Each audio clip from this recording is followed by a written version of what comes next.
जय जगन्नाथ ओडिशावासी प्रणति एनालिसिस को आपन को स्वागत।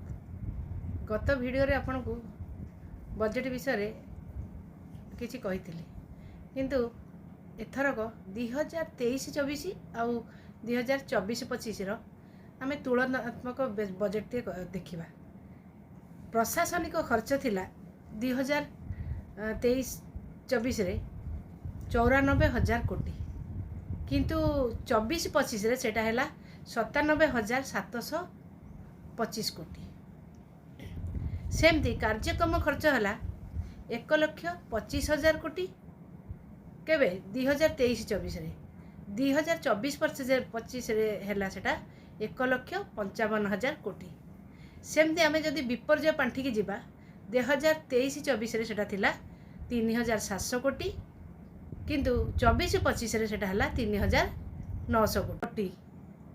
राज्य सरकार को हस्तांतर पांठी आम जदि जीवा 7,300 कोटी थिला केबे 2023-24 रे 2024-25 रे सेटा हो गला 8,375 कोटी।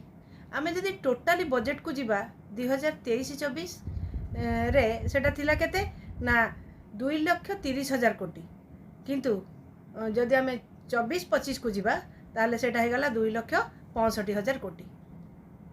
एटा गोटे स्वागत योग्य पदक्षेप है जे किछि अधिका है किंतु आपण आंध्र को देले 15,000 कोटी देले किंतु आउ बिहार को देले 40,000 कोटी। ओडिशा को दृष्टांतमूलक किछि दिया गला ने पर्यटन क्षेत्र शिल्प कला वाणिज्य ए सब रे आपण संस्कृति आ ऊपर आपण पदक्षेप नहीं सेटा ठीक अच्छी।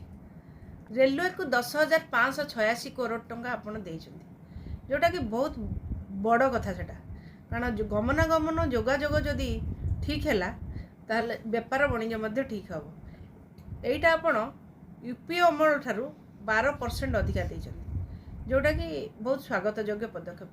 किंतु ओडिशावासींकर अनुरोध आपण पूर्वतर योजना अनुसार ओडिशा को दृष्टांतमूलक भावे नजर को रखंतु जोटा कि आपण ओडिशार उन्नति हेले आमे 24-25 वर्ष धरी जहाँ को शासन में बसैलु गादी हटेकी आपण को देइछु तेणु दृष्टांतमूलक भावे आपण जेपरी ओडिशा डेभलप करि परिबो सेपरी पदक्षेप नियंतु।